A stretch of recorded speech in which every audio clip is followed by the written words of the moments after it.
Imagina assim a seguinte cena, tipo Paris 1857. Ah, uma época bem agitada, né? Muito. De um lado a gente tem a Revolução Industrial a todo vapor, o positivismo ganhando muita força, sabe? E a ciência prometendo explicar absolutamente tudo só através da razão fria. Aham. Aquela fé cega na ciência, basicamente. Isso. Mas, do outro lado, ali nos salões elegantes da alta sociedade parisiense, o pessoal estava obcecado por um fenômeno muito bizarro: mesas girantes. Nossa, sim, era quase uma febre, né? Como se fosse um truque de salão. Pois é, as pessoas se reuniam de noite para fazer perguntas a supostos espíritos, ver os móveis se mexerem do nada, e a expectativa geral, claro, era de que investigar a vida após a morte exigiria entrar num território puramente místico, né? Com certeza. Cheio de fumaça, aquelas bolas de cristal, dogmas inquestionáveis e tudo mais.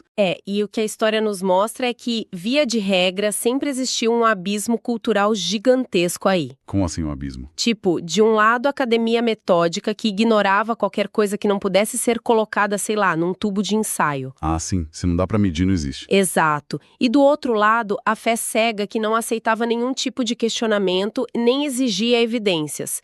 Acreditava-se que esses dois mundos, ciência e espiritualidade, nunca poderiam se cruzar. E é exatamente aí que a nossa investigação detalhada de hoje começa a ficar fascinante. Dar as boas-vindas a quem acompanha esse nosso mergulho profundo. Porque, no meio de todo esse cenário maluco, alguém decidiu olhar para esse fenômeno invisível não com aquela lente do misticismo, sabe? Mas sim com a lupa de uma investigação rigorosa. Isso mesmo. E o nosso foco hoje é dissecar as páginas iniciais de O Livro dos Espíritos, mais especificamente a mensagem introdutória da obra. O título é Prolegômenos. E olha, eu já começo confessando uma coisa aqui. O que foi? Pode falar. A primeira vez que eu bati o olho nessa palavra, prolegômenos, eu achei que fosse o nome de algum filósofo grego antigo. O nome realmente assusta um pouco no começo, não vou mentir. Parece nome de quem andava de toga em Atenas, né? Mas a proposta dessa introdução parece ser muito mais prática.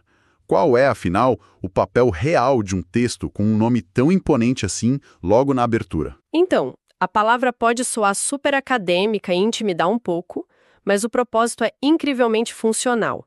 Os prolegômenos servem tipo como um manual de instruções, sabe? Tipo os termos de uso de um aplicativo? Perfeito. Como os termos de uso para quem vai ler a obra. O objetivo dessa sessão não é só dar as boas-vindas, não. É preparar o leitor para o estudo da doutrina espírita, basicamente estabelecendo as regras do jogo logo de cara. Entendi.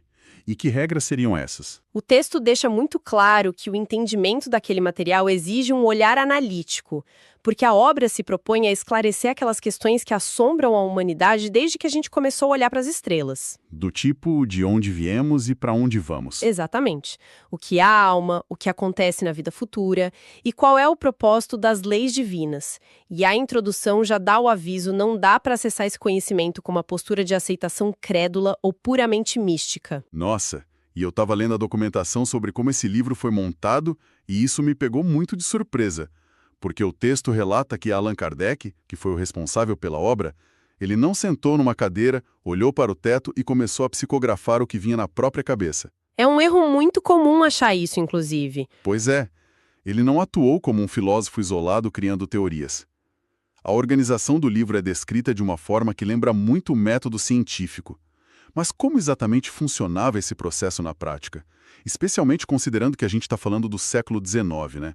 Sem internet, sem WhatsApp, sem base de dados instantânea. Bom, o material detalha que Kardec atuou estritamente como um organizador e um investigador.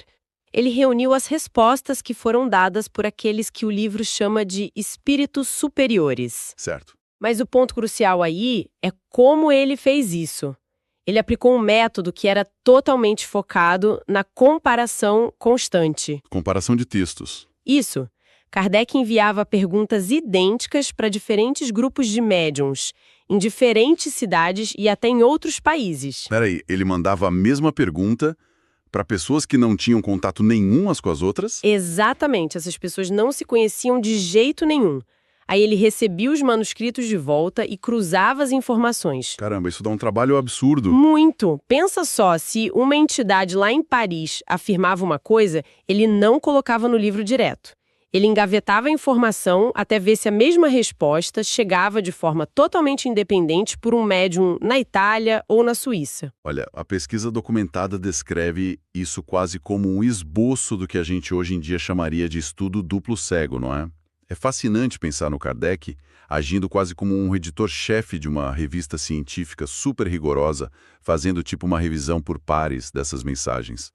Isso quebra totalmente o estereótipo do texto místico ditado às cegas. Quebra muito. E é por isso que o rigor era essencial para extrair o que eles chamam de um consenso universal. Mas olha, deixa eu fazer o papel de advogado do diabo aqui por um momento. Vamos ser bem céticos. Manda. Se eu sou o organizador de um livro e eu recebo, sei lá, dezenas de cartas com respostas diferentes para a mesma pergunta, a tendência humana natural é eu selecionar só aquelas que confirmam o que eu já acredito. Ah, o famoso viés de confirmação. Exato. O viés de confirmação é algo inerente a nós. O texto de introdução aborda como Kardec lidava com essa tentação de dar uma distorcida nas respostas para elas caberem na teoria dele. Aborda sim e de uma forma bem categórica. Logo nos prolegômenos, tem um alerta severo contra o que o texto chama de espírito de sistema. Espírito de sistema. O que seria isso em termos mais modernos para a gente entender? O espírito de sistema é exatamente esse viés de confirmação que você mencionou. É tipo quando alguém cria uma teoria na própria cabeça e depois tenta forçar os fatos a se encaixarem nela. Ah, ignorando qualquer evidência que seja do contra. Isso. O texto estabelece que os fundamentos do livro precisavam estar completamente libertos de preconceitos pessoais. O critério do Kardec para considerar uma resposta válida não era se ela concordava ou não. Era a tal da universalidade que você comentou. Exatamente. A concordância lógica entre múltiplas fontes totalmente independentes. E é por isso que os prolegômenos servem como um convite inicial que exige do leitor uma postura consciente. Então a compreensão do mundo invisível não dispensa lógica de jeito nenhum? Pelo contrário, exige o pensamento crítico o tempo todo para separar a verdade da ilusão. O texto convida a união entre a razão, a responsabilidade moral e a chamada fé raciocinada. E essa ideia de fé raciocinada me soa como um paradoxo gigantesco para a maioria das tradições. Porque, historicamente, fé e razão costumam ser tratadas como água e óleo, né? Não se misturam. É a visão clássica, sim. Mas assim, se a base da investigação do livro é tão pautada na lógica, nessa universalidade e na validação cruzada, eu fico com uma dúvida bem sincera aqui.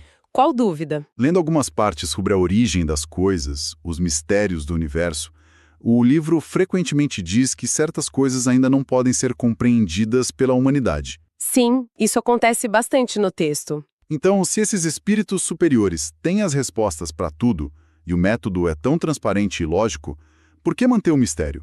Isso não soa meio como uma desculpa conveniente para quando não se sabe a resposta? Tipo, por que simplesmente não entregar todo o conhecimento de uma vez pra gente? Olha, esse é um questionamento super válido e é muito comum de aparecer. A resposta que a obra oferece para isso introduz um conceito que é central em O Livro dos Espíritos, a revelação gradual. Revelação gradual. Isso. A premissa do texto é que a própria razão dita que o aprendizado deve sempre acompanhar a capacidade real de compreensão de quem está sendo ensinado. Então não dá para ensinar cálculo para quem está aprendendo a somar. Perfeito. Os espíritos superiores afirmam ali que eles apresentam os conhecimentos estritamente de acordo com o progresso moral e intelectual da humanidade naquele dado momento histórico. Ah, então é uma questão de maturidade no fim das contas. O material usa uma metáfora bem clara sobre isso, não usa? Algo sobre não dar alimento sólido a um recém-nascido? Exato. Você não dá um pedaço de carne para um bebê porque o estômago dele simplesmente não consegue digerir. Ele precisa de leite primeiro. Essa metáfora é o coração da explicação.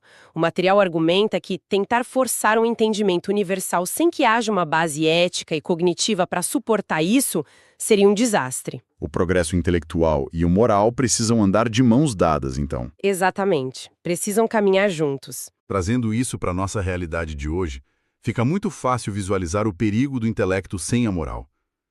Imagina só se entregassem os projetos de construção de bombas nucleares para a humanidade lá na Idade Média. Nossa, o mundo já teria acabado. Com certeza. O conhecimento técnico avançado nas mãos de uma sociedade sem nenhuma estrutura moral para lidar com ele causaria a extinção da espécie em 2 palitos. O paralelo é super preciso. A obra esclarece que a impaciência não tem o poder de acelerar as leis divinas, a arrogância nossa de achar que o cérebro humano atual já tem as ferramentas para desvendar absolutamente todos os mistérios da criação, isso acaba bloqueando o nosso progresso. Então a obra exige, acima de tudo, humildade da nossa parte. Sim, a humildade de reconhecer nossas próprias limitações cognitivas.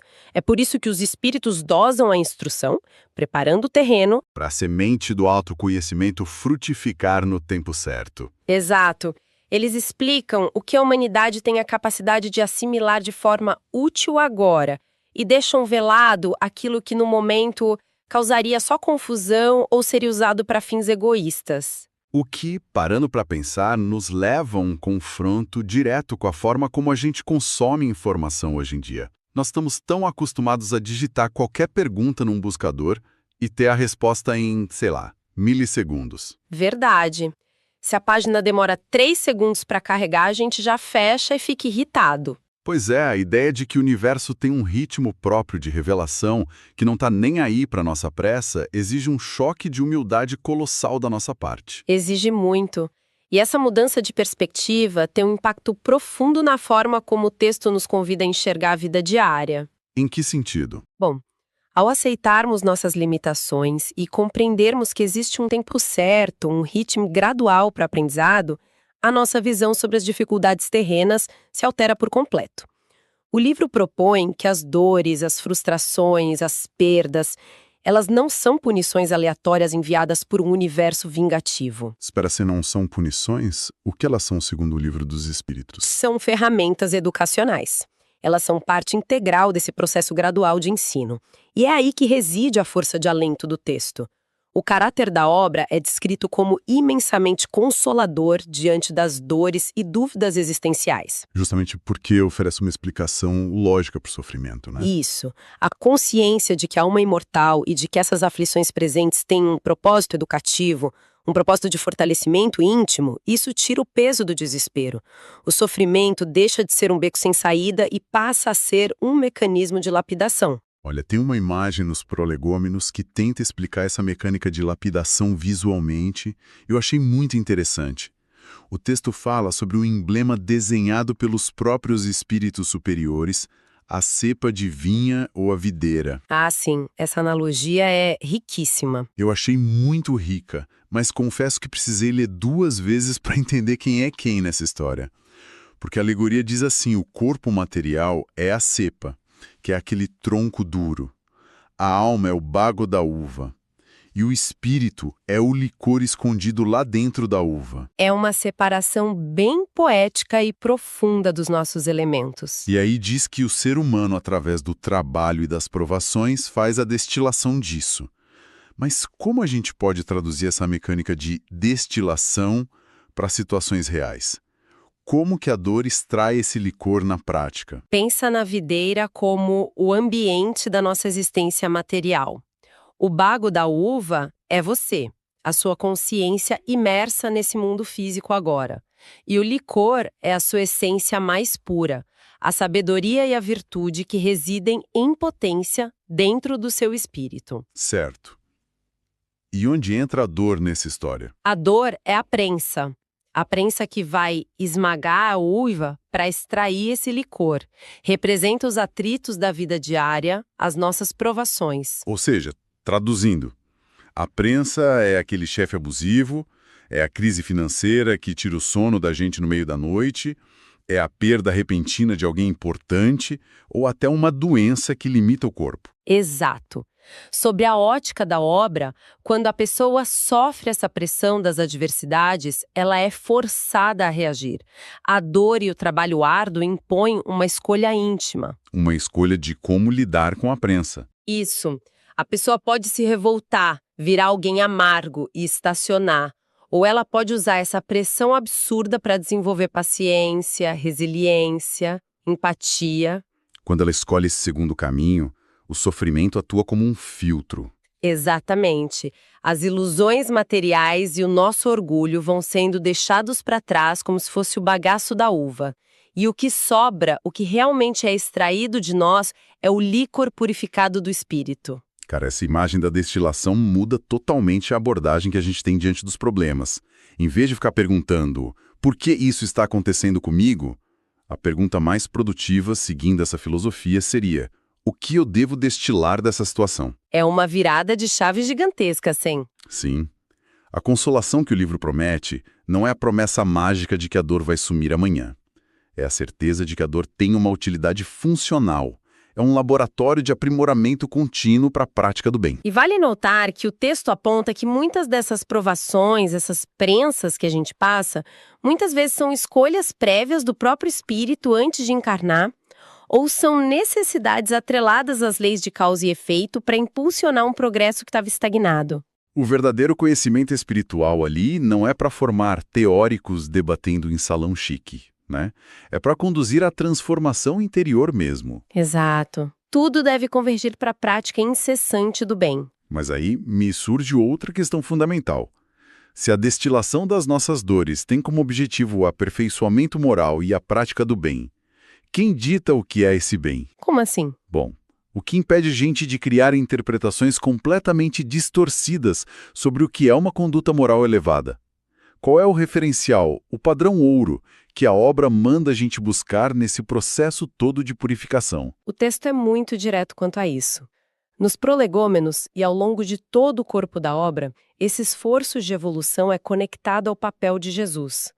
Tem uma passagem super famosa, a questão 625. O que diz essa questão?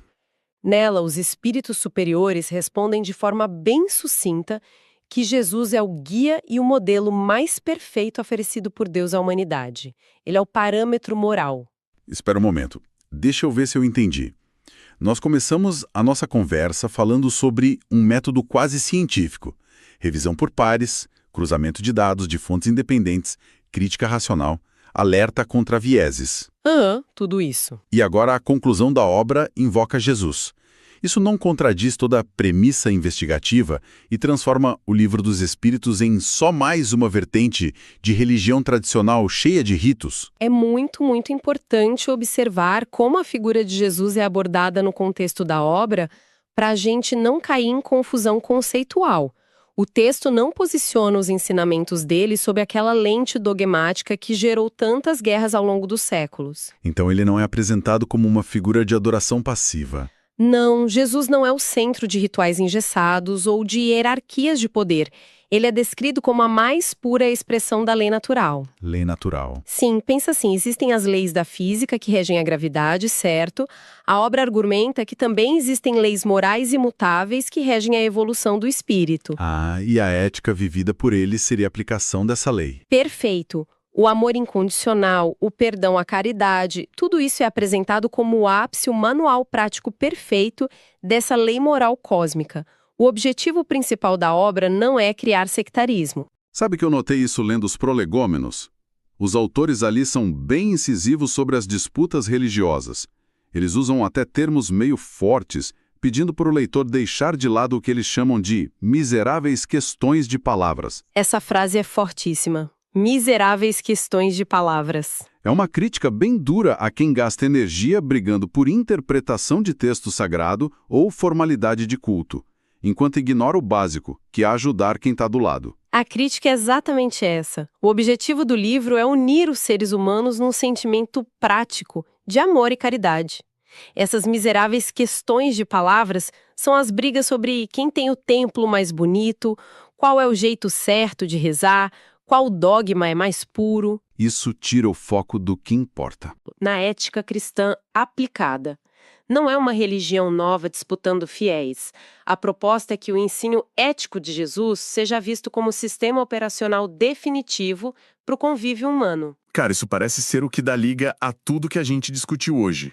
Se o objetivo final é transcender o nosso próprio egoísmo através dessa ética universal, faz todo sentido que o aprendizado precise ser gradual, né? Com certeza. E faz sentido que as dores atuem como a prensa daquela destilação da uva, porque o intelecto sozinho ele consegue criar um smartphone ou mandar foguete para a Lua, mas só a moralidade consegue evitar que a gente use a tecnologia para destruir uns aos outros. Resumiu perfeitamente. A genialidade intelectual sem o referencial moral de empatia e caridade acaba criando monstros muito eficientes, né? Essa é a tese subjacente de toda a doutrina espírita apresentada ali.